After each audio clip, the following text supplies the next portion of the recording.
بسم اللہ الرحمن الرحیم۔ السلام علیکم ناظرین، آج کی اس ویڈیو میں ہم حضرت علی رضی اللہ تعالیٰ عنہ کا ایک قصہ بیان کریں گے۔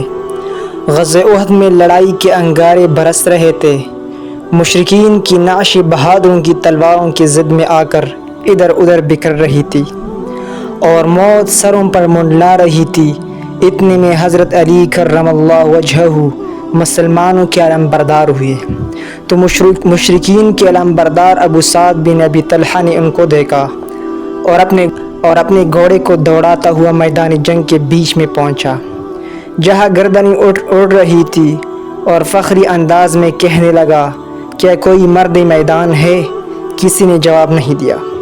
اس نے غرور و تکبر کے لہجے میں پکارا، کیا تم یہ نہیں کہتے کہ تمہارے مقتول جنت میں اور ہمارے مقتول دوزخ میں جائیں گے؟ کیا تم میں سے کوئی شخص یہ نہیں چاہتا کہ وہ میری تلوار کے ذریعے جنت میں چلا جائے یا میں اس کی تلوار سے دوزخ میں چلا جاؤں؟ حضرت علی بن ابی طالب کرم اللہ وجہہ نے اس مشرک ابو سعد بن ابی طلحہ کی پکار کا جواب دیتی ہوئی کہا، اس ذات کی قسم ہے جس کے قبضے میں میری جان ہے، میں اس وقت تک تجھ سے جدا نہیں ہوں گا جب تک کہ تو مجھے اپنی تلوار سے جنت میں نہ پہنچا دے یا میں تجھے اپنی تلوار سے جہنم رسید نہ کر دوں۔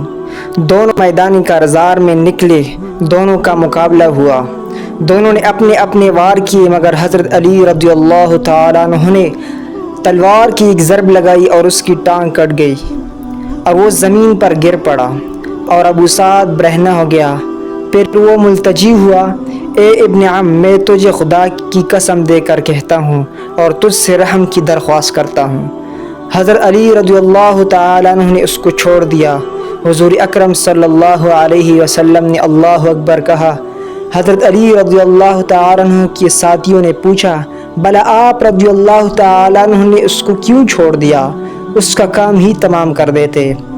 حضرت علی رضی اللہ تعالیٰ عنہ نے ان کو جواب دیا کہ میرے سامنے اس کا ستر کھل گیا تھا اور اس نے مجھ سے رحم کی اپیل بھی کی تھی۔ سلام ہو ایسی بہادری پر، سلام ہو ایسی بہادری پر۔